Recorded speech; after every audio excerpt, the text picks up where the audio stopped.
The BC government has stopped talking about stopping the pipeline, and instead they're talking about ensuring that it meets high standards. Good afternoon. I'm Colleen Christie. Thanks for joining us. We begin with breaking news. The new NDP government is acting on a key plank in its election platform. In a news conference held just a while ago, they outlined their plans to stop the Kinder Morgan TransMountain pipeline expansion project.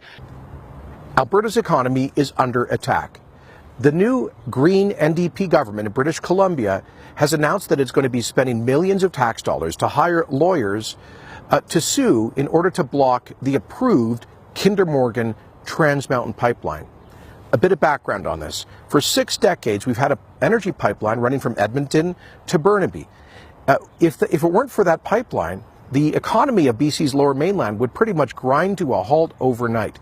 It has been the major source of energy to southern British Columbia for over 50 years.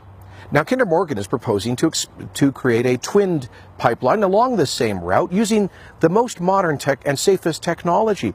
This proposal has been approved by the National Energy Board using the highest environmental standards in the world after exhaustive technical and scientific analysis, consultation with all of the communities, including the First Nations, along the pipeline route, most of whom support this project because they see it as an opportunity to move from poverty to prosperity. But that's not good enough for the ideologues in the BC Green and NDP parties. But the real question is, what is our NDP government in Alberta doing about this?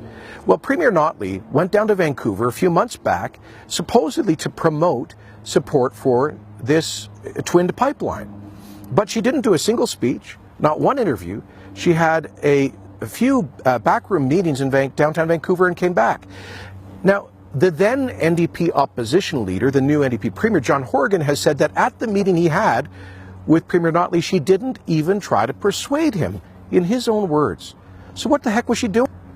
Now, we do know that Premier Notley and the NDP keeps telling us that their huge carbon tax on Alberta is supposed to generate this magical social license to produce approval for pipelines in BC and elsewhere. How's that working out? Every single opponent of these pipelines, including their comrades in British Columbia, the NDP and Green parties, who were opposed to these pipelines before, are still opposed 9 months after the NDP imposed its job-killing carbon tax. So none of this is working. So we need to send a very clear message to Premier Horgan and the British Columbia NDP that Alberta will not take this lying down. We will stand up and defend our legal rights, our economic interests. This is about more than merely some pipeline. This is about whether or not Canada is a country governed by the rule of law and whether or not we are an economic union. There are bigger principles at play. The national economic interest is at stake here. And so my commitment to you is that if I have the honor of serving as Alberta's Premier, I will ensure that we vigorously defend and assert Alberta's economic interests against this kind of anti-growth obstructionism coming from the Greens and New Democrats in BC and elsewhere. That means we will use every tool in the toolkit, including, as necessary, repercussions against any BC government that stands in the way of the rule of law and stands in the way of a project that will create thousands of jobs and tens of billions of dollars of wealth. British Columbia depends on trading with us. They export things to Alberta, including hydropower. They buy and are dependent upon much of the oil and gas that we ship them.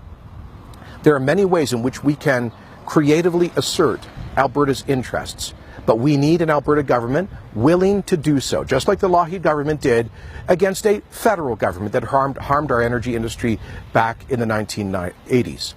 So it's time for an Alberta government that stands up for this province. One of the reasons that we need experienced leadership on day one following the next election.